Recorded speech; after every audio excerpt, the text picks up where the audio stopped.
Hello guys, welcome back to the channel. आज की इस वीडियो लेक्चर में हम बात करेंगे लेबर लॉ के एक बहुत ही इंपॉर्टेंट टॉपिक के बारे में, जिसका नाम है industrial dispute act. I hope कि आप लोग सभी वाकिफ हो गए कि लेबर लॉस के अंदर कितने सारे एक्ट्स आते हैं। अगर नहीं वाकिफ हो तो मैं एक बार बता देता हूँ। सबसे पहला एक्ट वो है इंडस्ट्रियल डिस्प्यूट एक्ट 1947, जो कि आज की वीडियो लेक्चर में हम कुछ इस एक्ट के बहुत इंपॉर्टेंट टॉपिक्स कवर करने वाले हैं। And apart from this act we have minimum wages act, we have trade union act, then we have employees state insurance act। इनके रिस्पेक्टिव ईयर्स जो हैं, एम्प्लॉयज स्टेट इंश्योरेंस एक्ट का जो year है ये है 1948। वहीं पे बात करें ट्रेड यूनियन एक्ट की तो दैट इज 1926। वहीं पे बात करें मिनिमम वेजेस एक्ट की तो दिस इज 1948। अभी ऐसे बहुत सारे एक्ट आपको लेबर लॉ के अंदर देखने हैं, वो यहाँ पर मैं आपको बताने जा रहा हूँ। उनकी एक आप लिस्ट देख सकते हैं कि कौन कौन से एक्ट लेबर लॉस के अंदर आते हैं। फिर एक एक्ट होता है जो पीएफ वगैरह से डील करता है, एम्प्लॉयज़ के पीएफ यानी कि प्रोविडेंशियल फंड, इसको बोलते हैं एम्प्लॉयज़ प्रोविडेंट फंड 1952।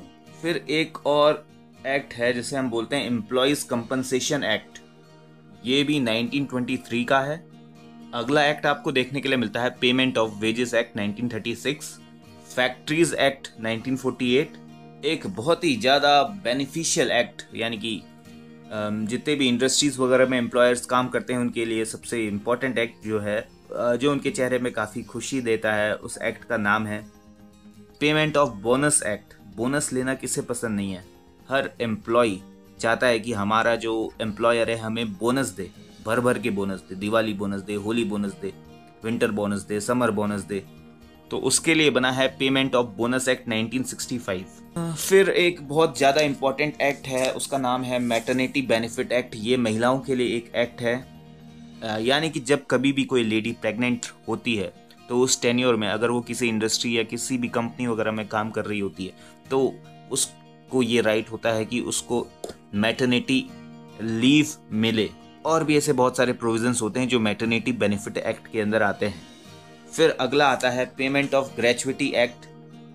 ये जो ग्रेचुइटी होती है ये एक सर्टेन टाइम के एम्प्लॉयर के लिए होती है, जो एक निश्चित समय काल अपना किसी इंडस्ट्री को दे देता है। जैसे 5 साल या कहीं भी फिक्स है 10 साल, अगर किसी ने कंटिन्यूस कहीं पर वर्क किया है एज पर द लॉ, कितना भी टाइम पीरियड हो सकता है, 2 साल 5 महीने, जितना भी जो इंडस्ट्री प्रोवाइड करे। तो वहाँ पर अगर किसी वर्कमैन ने इतना काम कर लिया है तो तब जाके आप हकदार होते हो ग्रेचुइटी पाने के लिए। और इसी ग्रेचुइटी को पाने के लिए एक एक्ट बनाया गया है जिसे हम बोल रहे हैं पेमेंट ऑफ ग्रेचुइटी एक्ट 1972। फिर एक है इक्वल रेम्यूनरेशन एक्ट, यानी कि ये वो वाला जो एक्ट है जिसमें equal pay for equal work. जैसे आपने बहुत जगह सुना होगा, कहीं पर कोई महिला काम कर रही है, वहीं पे कोई पुरुष काम कर रहा है, तो उन दोनों के वेजेस में आपको डिफरेंस देखने के लिए मिलता है, लेकिन काम हालांकि वो सेम कर रहे हैं, सेम अमाउंट का कर रहे हैं। तो उसके लिए है इक्वल रेम्यूनरेशन एक्ट 1976। फिर एक इम्पॉर्टेंट एक्ट और है जिसे हम माइंस एक्ट बोलते हैं, द माइंस एक्ट 1952 का ये एक्ट है। तो चलो एक बार गिनते हैं, अभी तक मैंने आपको कितने एक्ट के नाम यहाँ पर गिना दिए हैं। 1 2 3 4 5 6 7 8 9 10 11 12 13। अभी ऐसे बहुत सारे एक्ट हैं, जैसे कि मैं आपको बताऊं, बंधुआ जो मजदूरी होती है, बॉन्डेड जो लेबर होते हैं, उसका टोटल तरीके से रिस्ट्रिक्शन है। अगर कोई किसी से जबरन मजदूरी करवाता है, लेबरी करवाता है, उसके लिए भी एक एक्ट है। उस एक्ट का नाम है bonded labour system abolition act 1976। फिर है चाइल्ड लेबर। चाइल्ड लेबर आपको पता है कि बाल मजदूरी, child labour prohibition and regulation act,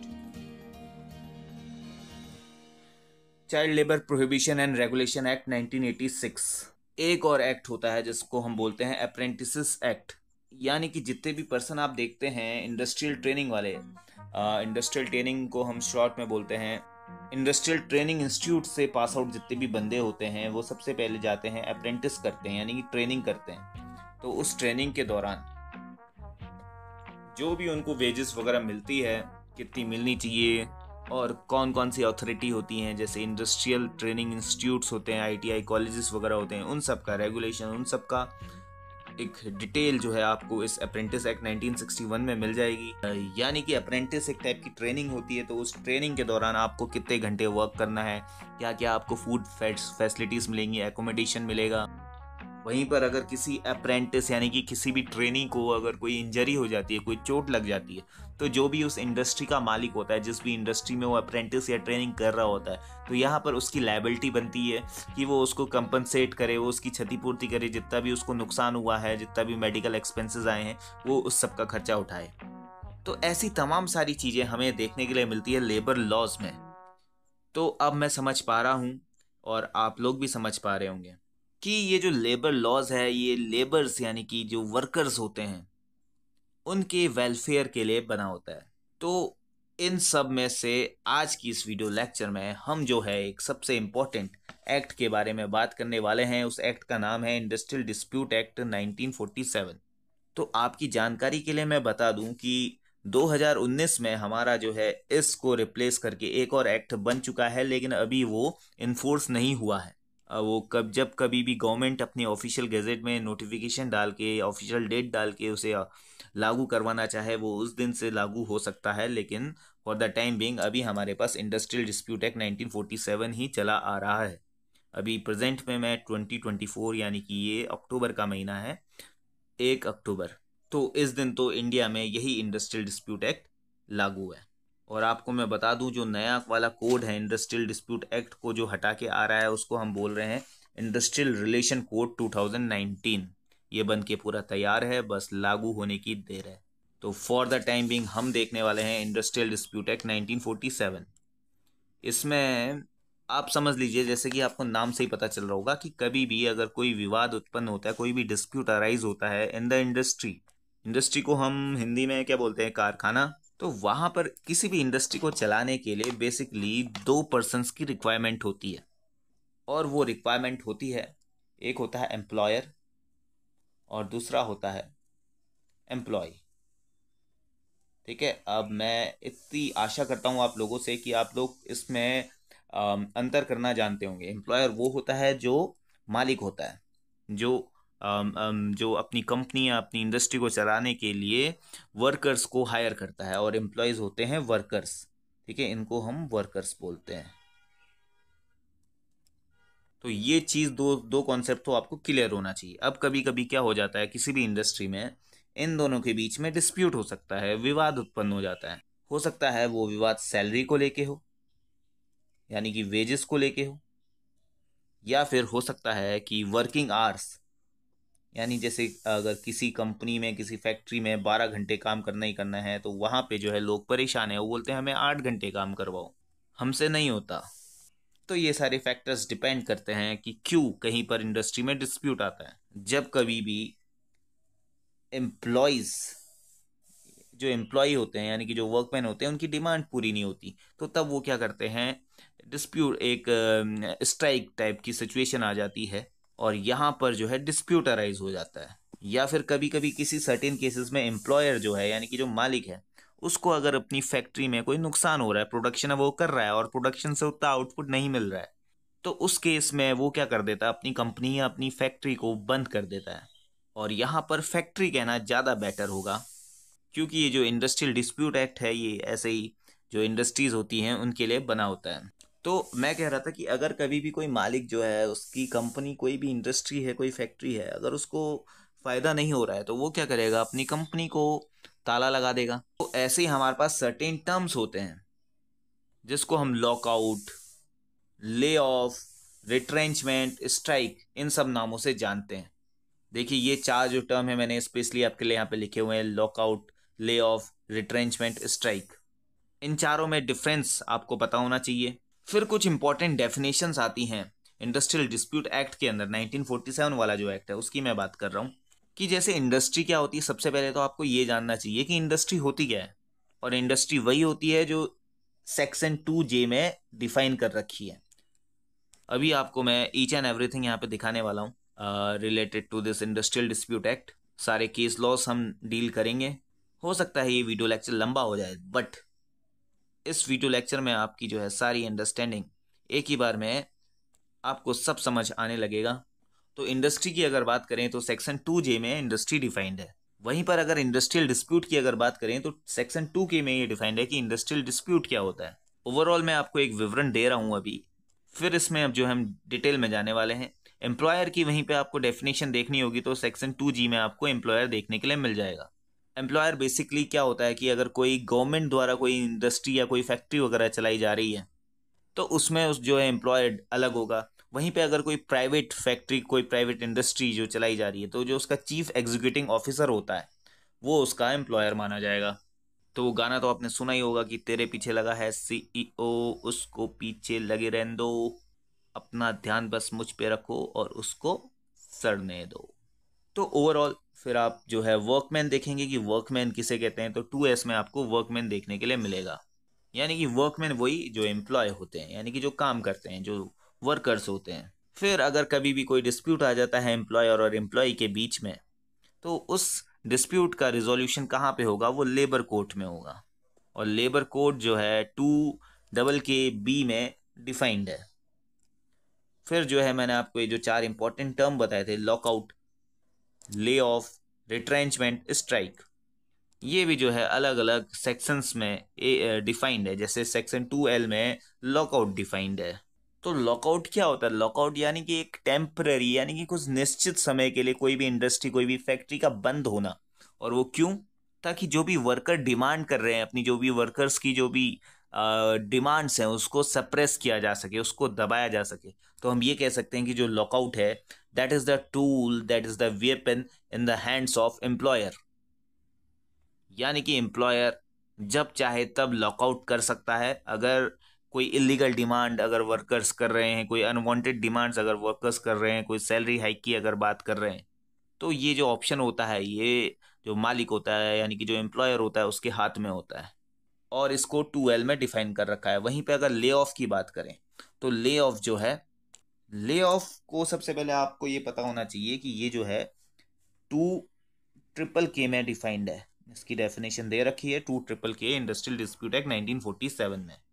और ये भी क्या होता है, ले ऑफ भी एक टेम्पररी क्लोजिंग होती है। अब ये क्यों होती है? जैसे मान लीजिए कहीं पे कोई बाढ़ जैसी स्थिति उत्पन्न हो गई है, यानी कि किसी एरिया पे कोई फ्लड आ गई है, बाढ़ आ गई है, अर्थक्वेक आ गया है, या फिर कोई सुनामी वगैरह आ गई है, या कुछ भी एनी नेचुरल कैलेमिटी। और अब हो क्या रहा है कि मान लीजिए कहीं पर कोई जो है रॉ प्रोडक्ट, रॉ मटेरियल आने वाला है। या फिर हम बात करें जैसे कि कोई टेक्सटाइल इंडस्ट्री है जहाँ कपड़े बनते हैं, यानी कि कॉटन की वहाँ पे भरपूर ज़रूरत होती है। अब कहीं रास्ते में फ्लड आ गई, बिहार वाले एरिया में कोई फ्लड आ गई, कोसी नदी में जो है बहुत ज़्यादा बाढ़ आ गई है।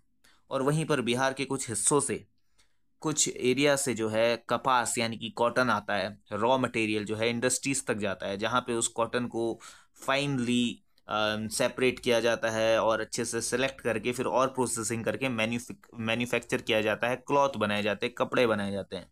तो अब होगा क्या कि वो जो है कॉटन आ नहीं पा रहा है इंडस्ट्री में।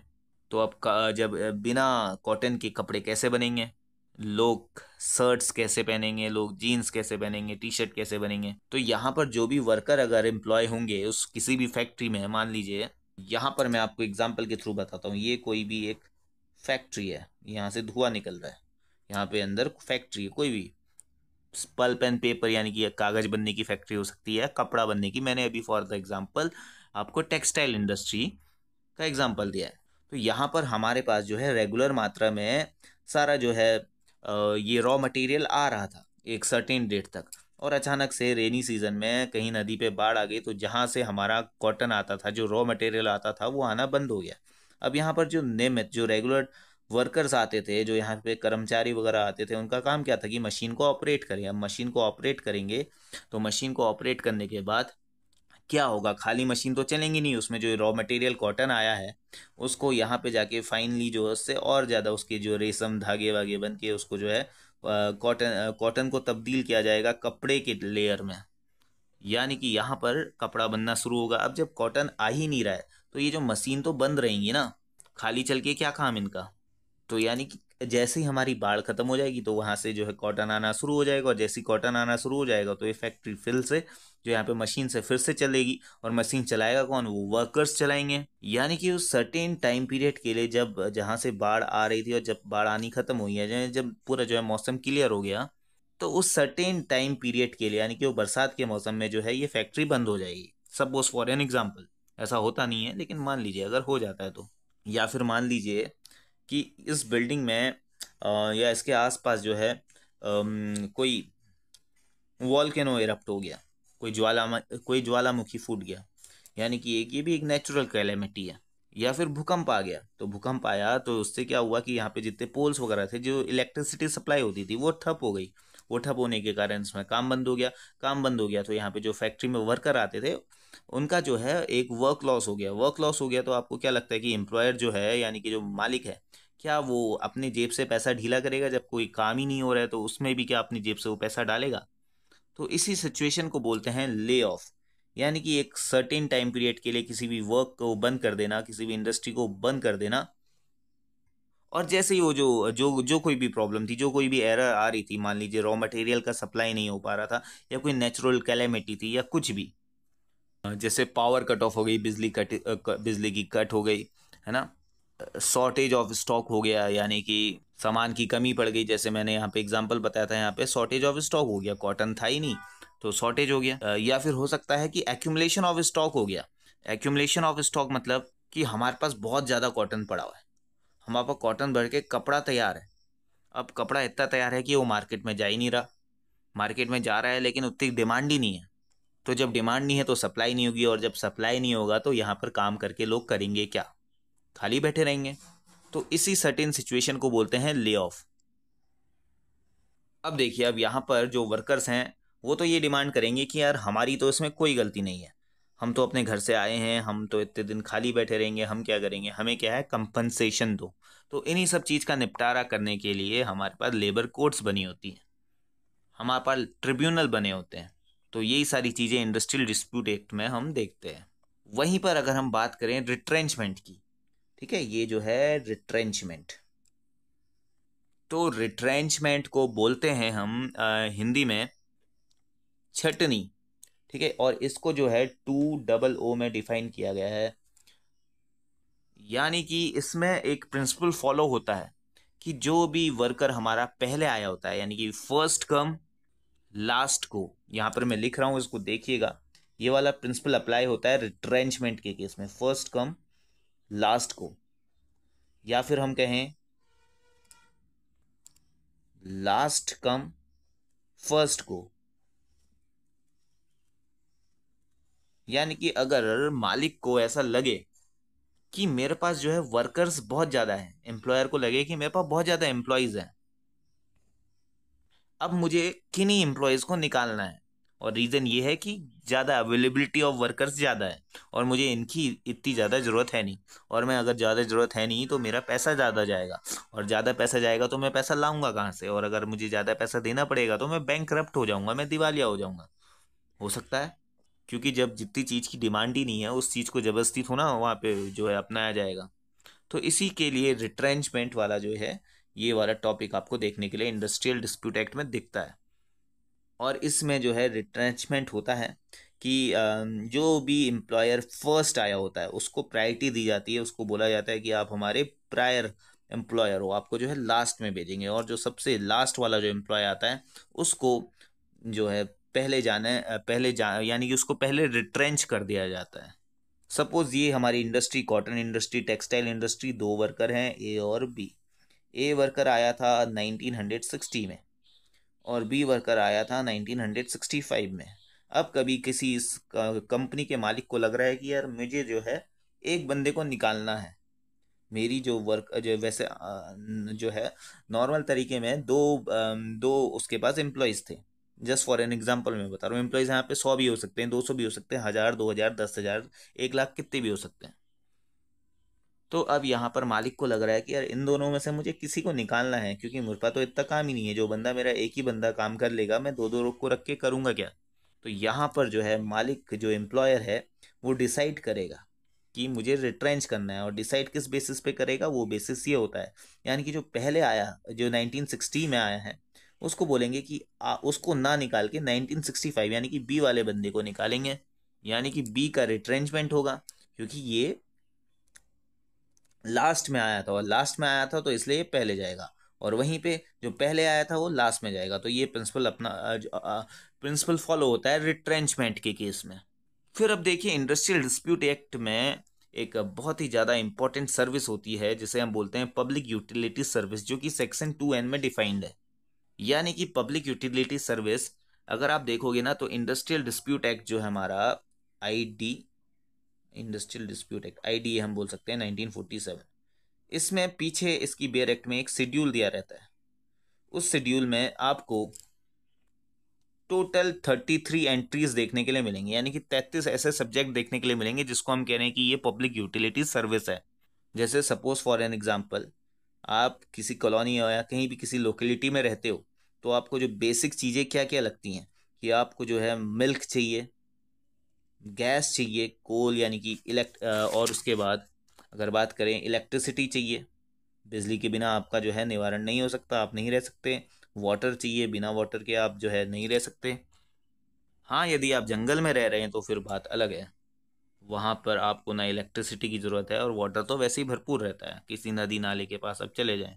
लेकिन कहीं पर आप जो है एक सोसाइटी में रह रहे हैं, तो वहाँ पर इन सारी चीज़ों की ज़रूरत होगी आपको, और ये जो है पब्लिक यूटिलिटी सर्विस के अंदर आती है, यानी कि बेहद उपयोगी चीज़ें जो होती हैं। जैसे कि आपने देखा होगा कि लॉकडाउन के टाइम पे, जैसे हम लॉकडाउन के टाइम पे सारी चीज़ें बंद थी, लेकिन सिर्फ जो नेसेसिटी वाली चीज़ें थी उनका सप्लाई वहाँ पर हो रहा था। उन नेसेसिटी चीज़ों में क्या क्या आता है, जो भी हम डेली कंज्यूम करते हैं, जो भी हमारे डेली, जिसके बिना जो ह्यूमन लाइफ है वो इम्पॉसिबल है। और फिर या हम कह सकते हैं कि मेडिकल, यानी कि दवाई या मेडिसिन्स, ठीक है, केमिस्ट वगैरह। आपने देखा होगा कि लॉकडाउन के टाइम पे ये जो है, ये क्या बोलते हैं इनको, क्या बोलते हैं इनको, जो दुकानें होती हैं, मेडिकल शॉप और हॉस्पिटल्स वगैरह, ये सारे खुले रहते थे। और वहीं पे दूध की दुकान, गैस वगैरह, इलेक्ट्रिसिटी वगैरह, वो भी आपको प्रॉपर तरीके से सप्लाई होती थी।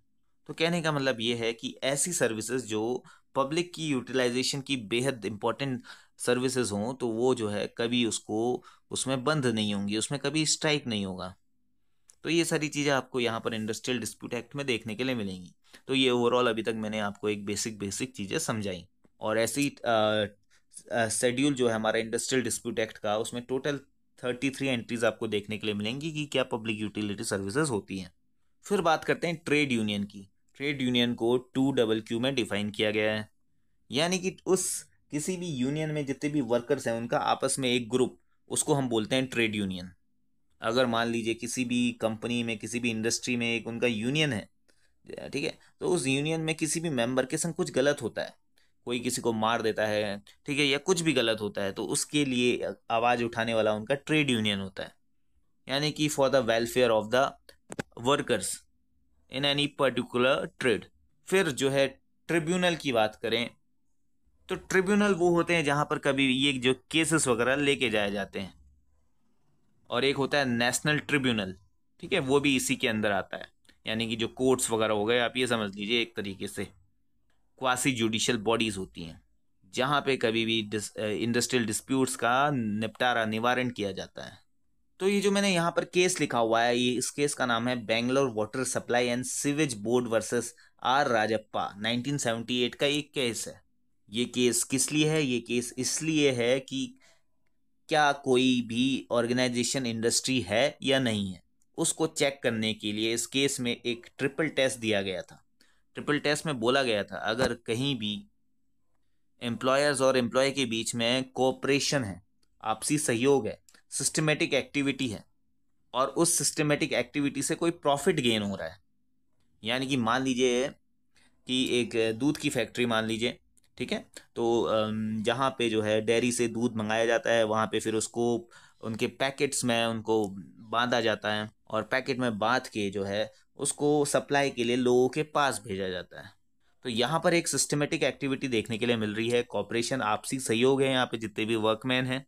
क्योंकि कोई दूध को जो है पैकेट में पैक करेगा, कोई जो है ड्राइवर होगा उस दूध को सप्लाई करेगा, कोई जो दूध की कैरेट्स रखेगा गाड़ी पे, और कोई जो है उसकी मार्केटिंग वगैरह करेगा। तो आपस में मिलकर एक ये दूध की इंडस्ट्री चल रही है। तो इसमें आपको सिस्टमेटिक एक्टिविटी देखने के लिए मिल रही है, कॉपरेशन, आपसी सहयोग देखने के लिए मिल रहा है बिटवीन एम्प्लॉयर एंड एम्प्लॉयज। और उस किसी फैक्ट्री में तो यानी कि प्रोडक्शन हो रहा है, यानी कि दूध दुग्ध उत्पादन हो रहा है, प्रोडक्शन। यहाँ पे मैं दूध की फैक्ट्री की बात कर रहा हूँ, प्रोडक्शन हो रहा है। या फिर कोई अगर टीचिंग इंडस्ट्री की बात करते हैं तो यहाँ पर सर्विस दी जा रही है, या बैंकिंग इंडस्ट्री की बात करते हैं तो यहाँ पे जो है सर्विस दी जा रही है, यानी कि लोगों को सर्व किया जा रहा है। या किसी कॉटन टेक्सटाइल की बात की जाती है तो वहाँ पे जो है कॉटन, जैसे कॉटन मैन्युफैक्चर, ठीक है, कॉटन जो रॉ कॉटन आता है उसको मैन्युफैक्चर करके कपड़े बनाए जाते हैं, वहाँ पे मैन्युफैक्चर यानी कि प्रोडक्शन होता है। तो तीन चीज़ यहाँ पर देखनी पड़ेंगी कि सिस्टमेटिक एक्टिविटी है कि नहीं, cooperation between employer and employee है कि नहीं, और वहाँ पे प्रोडक्शन हो रहा है कि नहीं हो रहा है, या सर्विस वहाँ पे दी जा रही है या नहीं दी जा रही है। तो अगर ये सब चीज़ें वहाँ पर फॉलो अप करती हैं तो हम बोलेंगे कि yes, it is a industry. तो अभी थोड़ी देर में मैं आपको इसके नोट्स भी दिखा दूंगा, आप चाहें तो इसे नोट्स कर सकते हैं। तो इंडस्ट्रियल डिस्प्यूट एक्ट के लिए ये वाला जो केस है, Bangalore water supply and sewage board, ये जो है एक लैंडमार्क केस है। इसमें ये बताया गया था कि क्या चीज़ इंडस्ट्री होगी या नहीं होगी। ठीक है, तो ओवरऑल जो मैं आपको एक आउटलाइन यानी एक जो है बाहर का जो है मेन मेन चीज़ मैं आपको इसमें बता चुका हूँ। तो चलिए अब शुरू करते हैं हम इंडस्ट्री से। इंडस्ट्री के लिए हम चलते हैं सेक्शन 2J पे कि इंडस्ट्री होती क्या है। तो चलिए यहाँ पर मैं आपको बताने जा रहा हूँ कि इंडस्ट्री की डेफिनेशन में क्या आता है। सेक्शन 2J में इंडस्ट्रियल डिस्प्यूट एक्ट 1947 में इंडस्ट्री डिफाइंड है। इसमें लिखा है कि industry means any business, trade, undertaking और कॉलिंग और मैन्युफैक्चर और calling of employers and includes any calling, service, employment, handicraft or industrial avocation of workmen और industrial occupation।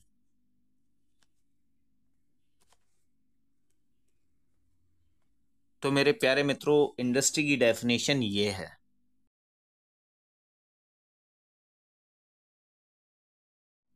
तो मेरे प्यारे मित्रों, अगर आप ध्यान से इस डेफिनेशन को देखेंगे ना तो आपको ये पता चलेगा कि ये जो ट्रेड है या फिर ये जो बिजनेस है, इस बिजनेस को क्रिएट करने के लिए देखिए, कोई भी अगर कैपिटलिस्ट है, यानी कि जो मुकेश अंबानी है या फिर ऐसे कितने सारे तमाम लोग जो कि बहुत ज़्यादा रिच हैं, तो उनको रिच बनाता कौन है?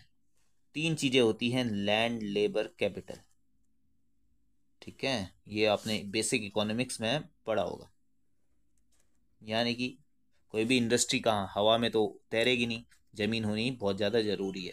और उस इंडस्ट्री को चलाने के लिए लेबर्स चाहिए होंगे, यानी कि वर्कमैन चाहिए होंगे। बिना बिना वर्कमैन के इंडस्ट्री तो चलेगी नहीं। और तीसरी बात है कि उसमें जो है कैपिटल लगा होना चाहिए, यानी कि पैसा। तो कहने का मतलब यहाँ पर इंडस्ट्री की डेफिनेशन में यहाँ पर मैं इस चीज़ को इसलिए लेके आया कि ये जो बिज़नेस है, ये किन किन के बीच में रिलेशन होगा, एम्प्लॉयर और एम्प्लॉय के बीच में, है ना। आपस में ये इंटरडिपेंडेंट रहेंगे। एम्प्लॉय कौन? वर्कर्स। ठीक है, इसे इंडस्ट्रियल डिस्प्यूट एक्ट की भाषा में लेबर्स कहते हैं। तो यहाँ पर जो है ना, अगर आप देखोगे ट्रेड, बिजनेस, अंडरटेकिंग, ये जो है एक ही कबूतर का नाम है। और बहुत सारे सुप्रीम कोर्ट के केसेस ने ये डिसाइड किया है कि जहाँ पर कोई भी जो अंडरटेकिंग, खासकर मैं अंडरटेकिंग की यहाँ पर बात कर रहा हूँ क्योंकि अंडरटेकिंग एक ऐसा वर्ड है जो आपको बहुत परे लगता होगा।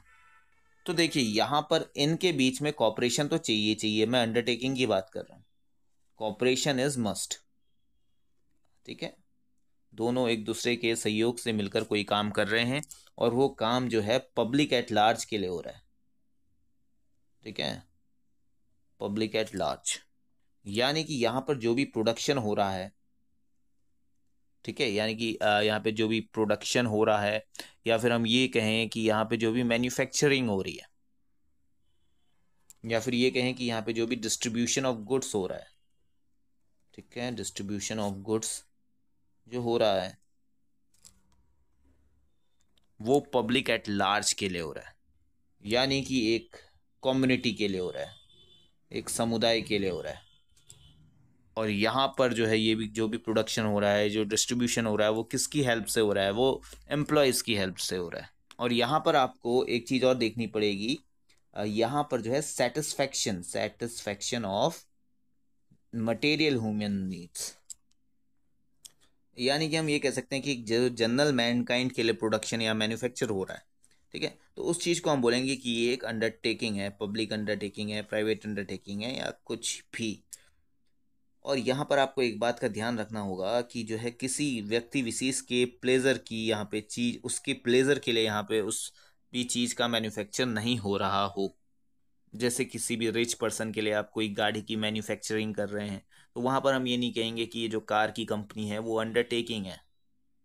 तो ओवरऑल यहाँ पर अंडरटेकिंग और बिजनेस को समझने में ये चीज़ देखना पड़ेगा कि यहाँ पे जो मटेरियल ह्यूमन नीड्स हैं, ठीक है, जो चीज़ वास्तव में इंसान की नीड्स हैं, जैसे हम बोलते हैं रोटी, कपड़ा और मकान, बेहद ज़्यादा ज़रूरी है इंसान के लिए।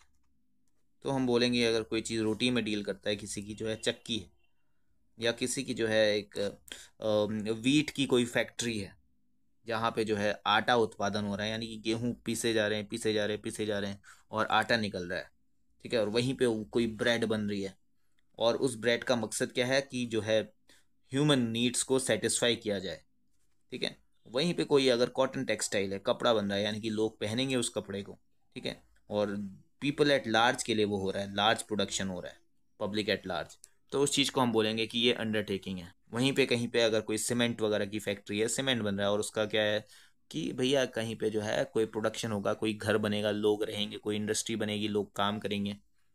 कहीं पे कोई सरिया है, उनको पता है कि सरिये से जो है पुल्स बनेंगे, वहाँ पे पब्लिक चलेगी, पब्लिक एट लार्ज का जो है ट्रांजैक्शन होगा, तो इनको बोलेंगे हम अंडरटेकिंग। आई होप कि आपको अंडरटेकिंग का मतलब अब समझ में आ गया होगा। और बिजनेस जो होते हैं वो नॉर्मल बिजनेस होते हैं, जहाँ पे किसी व्यक्ति विशेष के लिए प्लेजर की चीज़ें वहाँ पे दी जा रही हों, जैसे स्पा बिजनेस है, होटल बिजनेस है, यानी कि समाज का हर एक व्यक्ति वहाँ पर नहीं जा सकता, जाने के लिए जा सकता है लेकिन वो मजबूरन ही जाएगा, ठीक है, क्योंकि उसकी पॉकेट उसको अलाउ नहीं करेगी। जैसे एविएशन बिजनेस है, फ्लाइट, प्लेन, वही बंदा प्लेन से ट्रेवल कर पाएगा जिसके जेब में मोटा पैसा होगा। और ये रोटी, कपड़ा, मकान तो हर एक आम आदमी की ज़रूरत है। तो इसलिए अब मैं जो है आशा करता हूँ आप लोगों से कि आप जो है इस चीज़ का, अंडरटेकिंग का मतलब इजीली समझ पाए होंगे। तो ये जो है नॉर्मल सी बात है, इंडस्ट्री के अंदर ये डेफिनेशन आती है कि कोई भी बिजनेस है, कोई भी ट्रेड है, कोई भी अंडरटेकिंग है, कोई भी मैन्युफैक्चरिंग है, कोई भी कॉलिंग ऑफ एम्प्लॉयर्स है, कोई भी सर्विस आप प्रोवाइड कर रहे हैं, कोई टेलीकॉम सेक्टर आपने खोला है, या कोई कोचिंग इंडस्ट्री आपने खोली है, वहाँ पे आप सर्विस दे रहे हैं, ठीक है, या फिर कोई कोई भी एम्प्लॉयमेंट, और हो सकता है वो जो एम्प्लॉयमेंट हो वो हैंडीक्राफ्ट से रिलेटेड हो, यानी कि हाथ से बने हुए वहाँ पे आपको प्रोडक्ट्स मिल रहे हैं, जैसे वूवन स्वेटर्स, यानी कि ऊन की जो स्वेटर बुनी जाती है। और फॉर एन एग्जांपल ऐसे बहुत सारे आर्टिस्टन्स होते हैं जो कि पॉट्स वगैरह बनाते हैं, मिट्टी के घड़े वगैरह बनाते हैं, और वो अगर एक लार्ज इंडस्ट्री में काम कर रहे हैं, एक पब्लिक एट लार्ज के लिए वो चीज़ें बना रहे हैं, ठीक है, तो ओवरऑल सिंपल सी बात है कि इंडस्ट्री के अंदर ये सारी चीज़ें आती हैं। तो चलिए, अगर आप इतना समझ गए होंगे, अब आपके माइंड में बहुत सारे क्वेश्चंस आ रहे होंगे कि क्या क्या चीज़ ये एक्चुअली कहना क्या चाहती है, ये डेफिनेशन जो है कहना क्या चाहती है, कि क्या हॉस्पिटल जो है वो क्या इंडस्ट्री के अंदर आएगा, क्या म्युनिसिपल कॉरपोरेशन है वो क्या इंडस्ट्री के अंदर आएगी। म्युनिसिपल कॉरपोरेशन क्या होता है? नगर निगम, जो एक लोकल गवर्नमेंट होती है। क्योंकि देखिए एम्प्लॉयर्स तो यहाँ भी होते हैं, क्या यूनिवर्सिटी जो होती है क्या वो इंडस्ट्री के अंदर आएगी? क्या कोई गवर्नमेंट डिपार्टमेंट है, एजुकेशन डिपार्टमेंट है, हेल्थ डिपार्टमेंट है, जो कि गवर्नमेंट द्वारा चलाया जा रहा है, क्या वो इंडस्ट्री के अंदर आएगा? ठीक है मेरे प्यारे मित्रों, अब चलते हैं हम अगली इंपॉर्टेंट डेफिनेशन पे, जिसे बोलते हैं हम इंडस्ट्रियल डिस्प्यूट। अब देखिए, क्या हॉस्पिटल, क्या यूनिवर्सिटीज़, क्या म्युनिसिपल कॉरपोरेशन, ये सब इंडस्ट्री के अंदर आएंगे नहीं आएंगे, ये सब जो है ये आप लोग का होमवर्क है। और बेसिक टेस्ट तो मैंने आपको बता दिया है कि वहाँ पर देखिए सबसे पहले इसको समझते हैं। इंडस्ट्रियल डिस्प्यूट, इंडस्ट्रियल डिस्प्यूट होता क्यों है, किन के बीच में होता है। और अभी तक मैं आशा करता हूँ कि आपको जो है पता लग गया होगा कि इंडस्ट्रियल डिस्प्यूट किसके बीच में होगा। इंडस्ट्रियल डिस्प्यूट एम्प्लॉयर और एम्प्लॉय के बीच में होगा, एम्प्लॉय और एम्प्लॉय के बीच में होगा, वो मैं आपको यहाँ पे बताने जा रहा हूँ। तो देखिए सबसे पहले जो है ना, आपको इंडस्ट्रियल डिस्प्यूट की यहाँ पर मैं डेफिनेशन क्या लिखा हुआ है इंडस्ट्रियल डिस्प्यूट में, वो मैं बताने जा रहा हूँ। इंडस्ट्रियल डिस्प्यूट,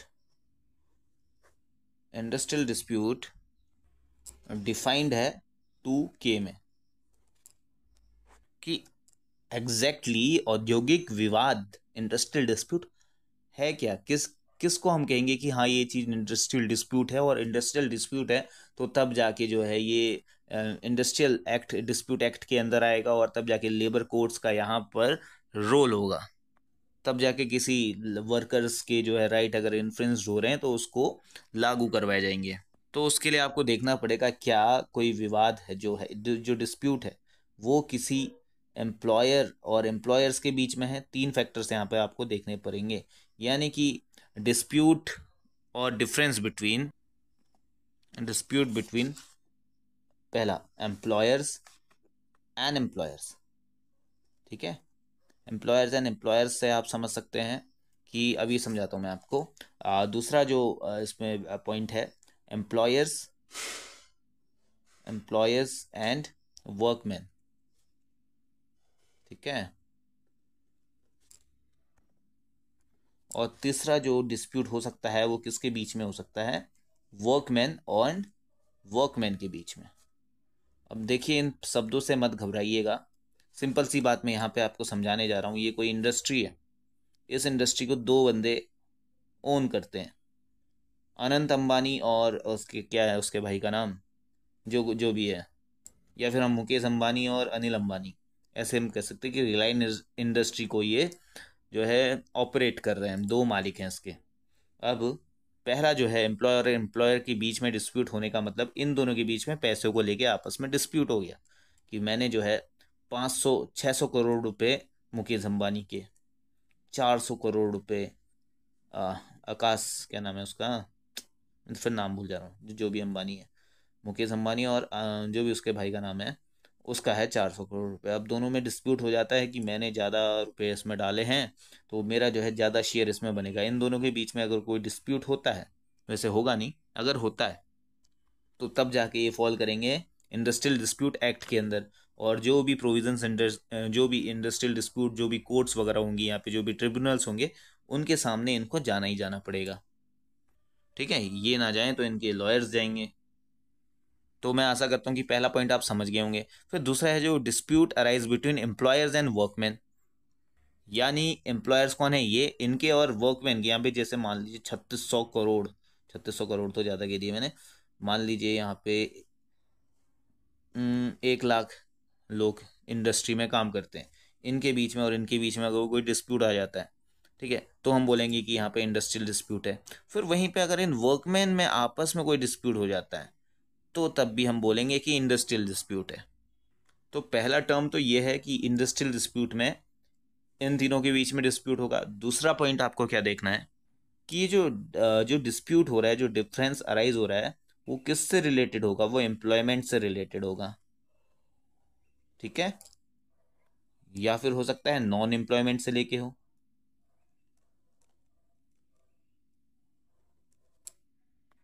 दूसरा कि यहाँ पे टर्म ऑफ एम्प्लॉयमेंट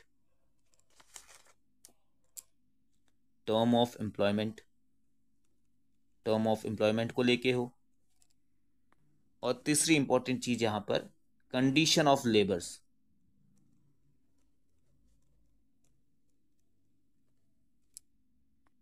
यानी कि अगर किसी वर्कर्स को जो है एम्प्लॉयमेंट नहीं मिल रहा है, या अगर वो ऑलरेडी एम्प्लॉयड हैं उनको निकाल दिया जाता है, ठीक है, तो तब जाके वो क्या है, जाहिर सी बात है वो अपनी डिमांड रेस करेंगे कि हमें मत निकालो, हमारा हक बनता है, हम यहाँ के वर्कमैन हैं, हम यहाँ के एम्प्लॉय हैं, और अगर आप हमें निकालोगे तो हमें कंपनसेशन दो, या फिर जो है हम लेबर कोर्ट वगैरह जाएंगे, या कुछ भी।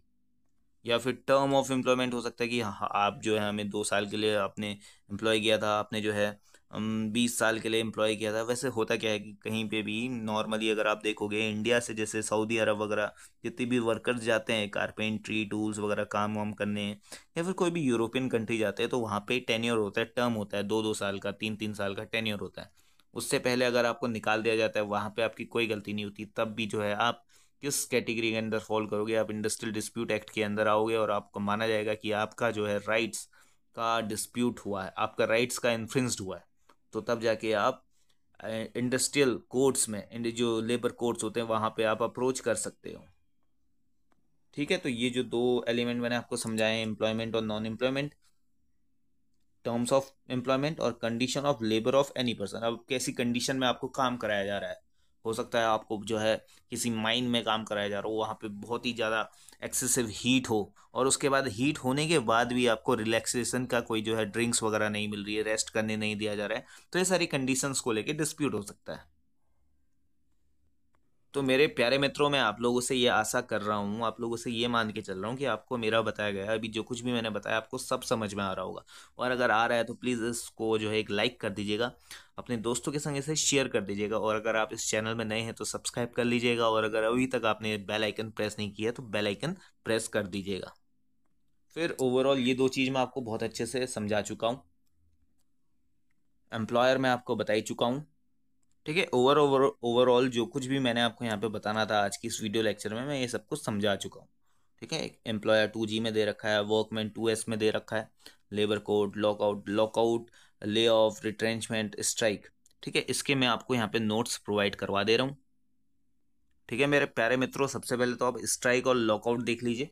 स्ट्राइक और लॉकआउट में आपको क्या देखना है, क्या लिखना है, यहाँ से आप नोट कर सकते हैं। This notes are only for the notable students who are interested in learning this industrial dispute act, who wants to gain their knowledge, who wants to prepare for the examinations. So these notes are only and only for them, otherwise leave at this moment.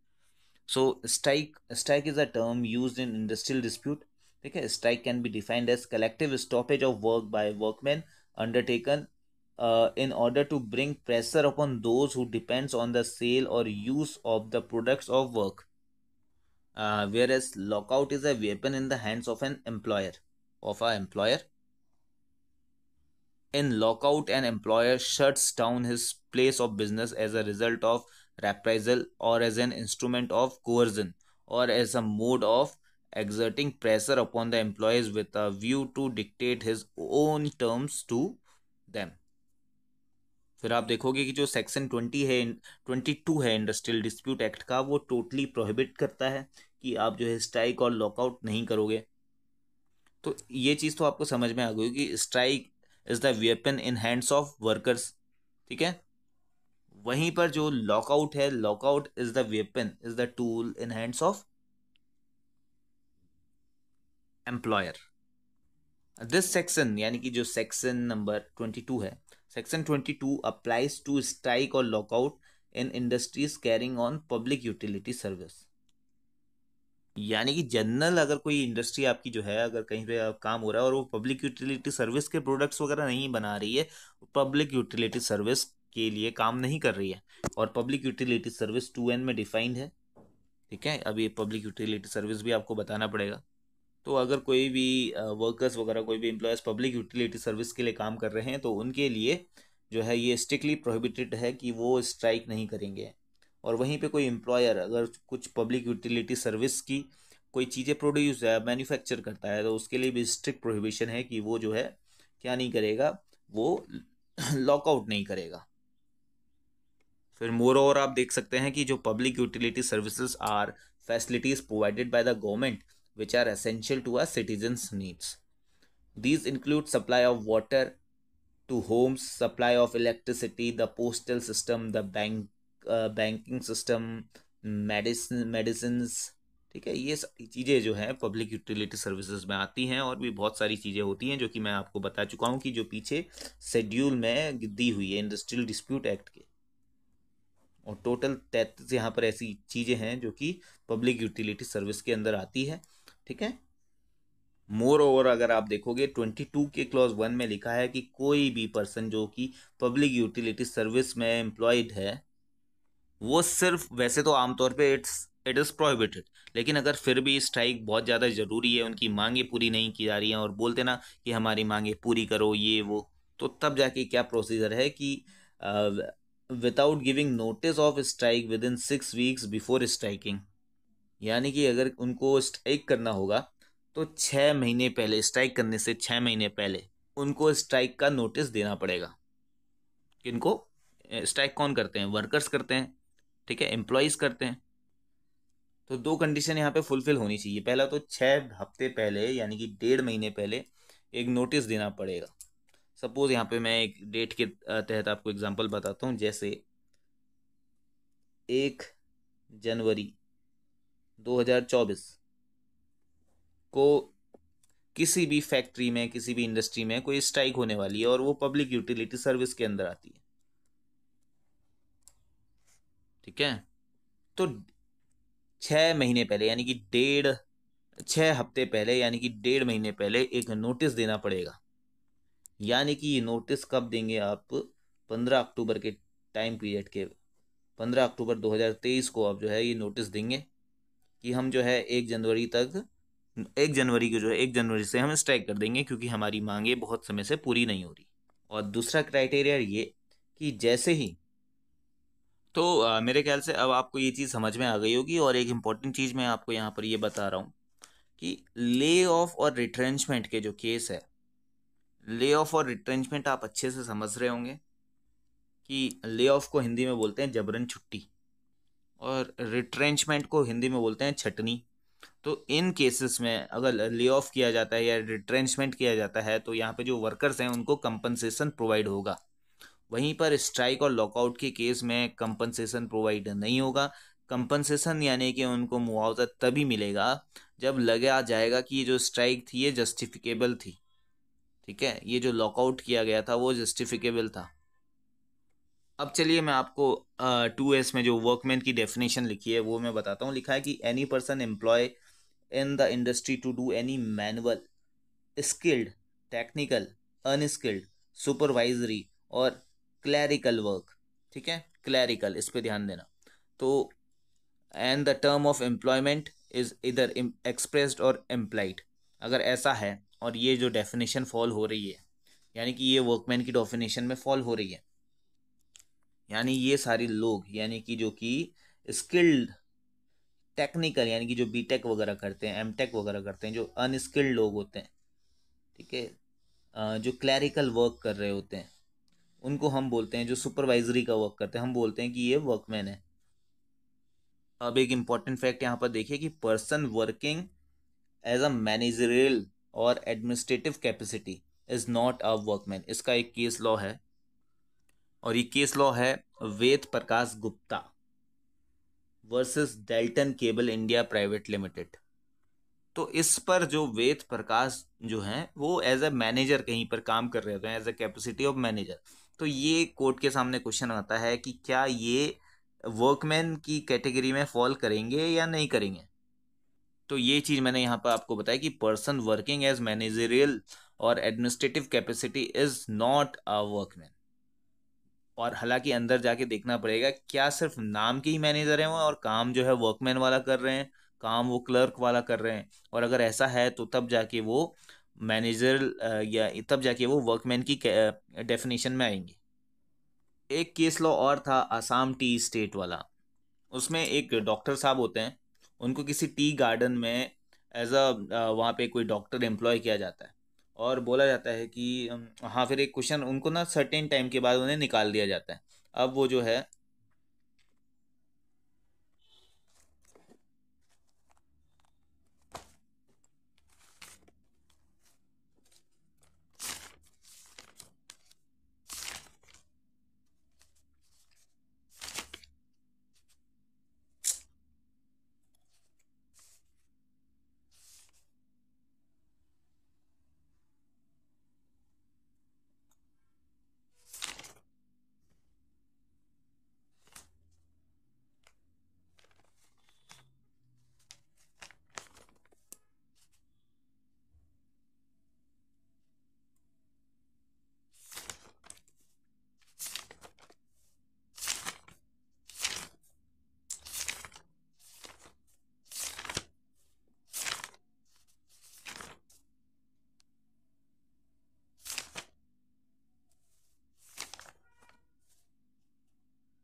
तो इसमें एक doctor साहब थे, उनको जो है वहाँ पे अपॉइंट किया गया था, कुछ समय बाद उनको टर्मिनेट कर दिया गया। डॉक्टर साहब ने बोला कि मुझे क्यों टर्मिनेट किया, मैं जो है इंडस्ट्रियल लेबर लॉ के अंदर आता हूँ, इंडस्ट्रियल डिस्प्यूट एक्ट के अंदर मैं जाऊँगा और आप लोग के खिलाफ जो है मैं कंप्लेन करूँगा कि मैं अच्छा खासा काम कर रहा था और मुझे काम से निकाल दिया, इन्होंने टर्मिनेट कर दिया। तो क्वेश्चन कोर्ट ने ये डिटरमाइन किया, सबसे पहले हम देखेंगे कि आप जो है एम्प्लॉयर की कैटेगरी में आते हैं, सॉरी वर्कमैन की कैटेगरी में आते हैं या नहीं आते हैं, ये चीज़ हमें देखनी पड़ेगी। तो आप सबसे पहले वर्कमैन की यहाँ पर डेफिनेशन पढ़िएगा। लिखा है कि workman means any person including an apprentice employed in any industry to do any manual, unskilled, skilled, technical, operational, clerical और सुपरवाइजरी वर्क फॉर हायर और reward, whether a term of employment be express or implied, and for the purposes of any proceeding under this act in relation to an industrial dispute, includes any such person who has been dismissed, discharged, or retrenched in connection with or as consequence of that dispute, or whose dismissal, discharge, or retrenchment has led to that dispute। तो guys जो आपने अभी definition देखी उसमें last में जो doctor साहब थे उन्होंने इस चीज़ में फोकस किया, जो यहाँ पर जो वर्ड लिखा हुआ है एनीवन, मैं एनीवन की कैटेगरी में आता हूँ, क्योंकि ना तो मैं क्लर्क की कैटेगरी में आता हूँ, ना मैं स्किल्ड, अनस्किल्ड, टेक्निकल और इन सब कैटेगरी में नहीं आता हूँ, लेकिन मैं एनीवन की कैटेगरी में फॉल करता हूँ। तो कोर्ट ने यहाँ पर इम्प्लाई किया था कि यार अगर एनीवन में अगर हम करेंगे तो एनीवन में तो हर कोई आ जाएगा, हर कोई आके जो है रिलीफ मांगेगा, हर कोई बोलेगा कि हमें इंडस्ट्रियल डिस्प्यूट एक्ट के अंदर आने दो, और हमें अगर इस इंडस्ट्री से निकाला जा रहा है या कुछ भी है, अगर ऐसे हमारे साथ कोई प्रॉब्लम हो रही है तो हमें जो है इंडस्ट्रियल डिस्प्यूट एक्ट का बेनिफिट मिलना चाहिए। इसलिए आपको एनीवन के अंदर नहीं शामिल करेंगे। एनीवन मतलब जो भी उस इंडस्ट्री में आते हैं और वो क्लैरिकल वर्क कर रहे हैं और वो मैनुअल, स्किल, टेक्निकल वर्क कर रहे हैं, तो वो एनीवन की कैटेगरी में आएंगे, इनमें से कोई भी। एनीवन का मतलब ये नहीं कि एक वाइड एनीवन हो गया। चलिए अब आपको मैं एक बहुत इंपॉर्टेंट टर्मिनोलॉजी बताने जा रहा हूँ, वो है वर्कमैन कमेटी। अगर सेक्शन 3 आप देखेंगे तो ये है वर्कमैन कमेटी, सेक्शन 3 में इंडस्ट्रियल डिस्प्यूट एक्ट के अंदर ये आती है। कोई भी एम्प्लॉयर या कोई भी एम्प्लॉय, कोई भी वर्कमैन और एम्प्लॉयर के बीच में अगर कोई भी डिस्प्यूट होता है तो सबसे पहले वो कहाँ जाता है, वर्कमैन कमेटी के पास जाता है, ठीक है, जो कि सेक्शन 3 में गठित है। फिर वहीं पर अगर इस वर्कमैन कमेटी के द्वारा वो जो डिसीजन दिया हुआ है उससे जो भी एम्प्लॉयड है या जो भी वर्कमैन है जिसके राइट्स इन्फ्रिंज हो रहे हैं, अगर वो सेटिस्फाई नहीं होता है तो वो जाता है बोर्ड ऑफ कॉन्सुलेशन पे। बोर्ड ऑफ कॉन्सुलेशन सेक्शन 4 में गठित है, ठीक है। मोर ओवर अगर मैं आपको बताऊं वर्कमैन कमेटी के बारे में बताते हैं। वर्कमैन कमेटी देखिए क्या होता है कि किसी भी इंडस्ट्री में जहां कम से कम 100 लोग एम्प्लॉय होते हैं वहां पर एक वर्कमैन कमेटी होती है। और जो वर्कमैन कमेटी होगी इसमें क्या होगा, 20 मेंबर से ज्यादा लोग नहीं होंगे, ठीक है। अब एक जो है स्ट्राइक के बारे में मैं आपको बता रहा था, स्ट्राइक क्या होती है। तो स्ट्राइक 2Q में डिफाइंड है, ठीक है। स्ट्राइक मतलब होता है cessation of work any operation by group of people और पर्सन्स, हड़ताल बोलते हैं जैसे हिंदी में, या फिर collectively refusal of group of people, ठीक है। And we can even say that strike is an armour, यानी कि एक हथियार है इन हैंड्स ऑफ वर्कर और एम्प्लॉयर।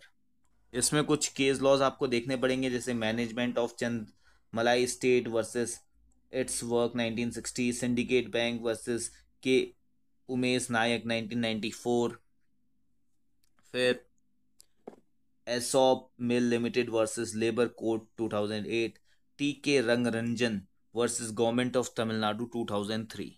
अब देखिए स्ट्राइक भी बहुत टाइप की होती हैं। पहले टाइप की स्ट्राइक होती है जिसको हम बोलते हैं स्टे इन स्ट्राइक, या फिर इसे हम सिट डाउन स्ट्राइक भी बोलते हैं, या फिर हम पेन डाउन टूल स्ट्राइक भी बोलते हैं। दूसरी स्ट्राइक होती है स्लो डाउन, ठीक है। फिर तीसरी होती है सिंपैथेटिक स्ट्राइक, और चौथी होती है हंगर स्ट्राइक, यानी कि भूख हड़ताल। इसके नोट्स आप यहां से देख सकते हैं।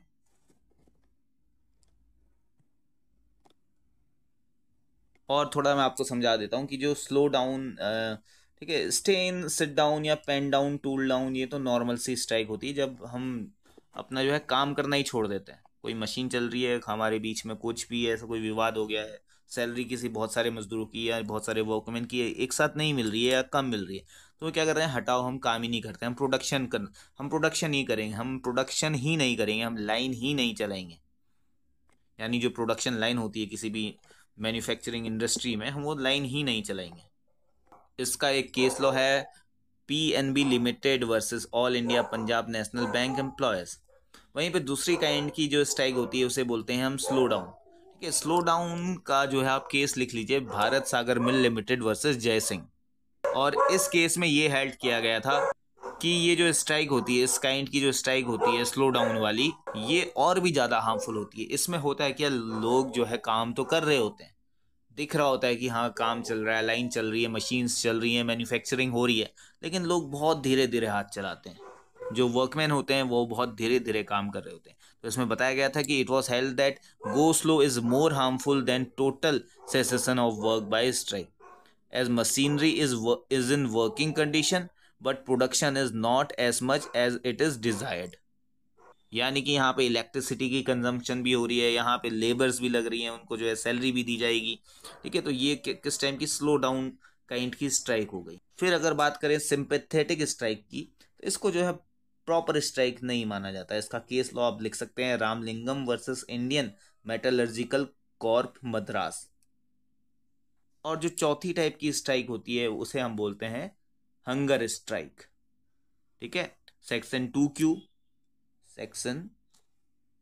2Q में ये डिफाइंड है स्ट्राइक के बारे में। स्ट्राइक के इतने काइंड्स आपने देखे।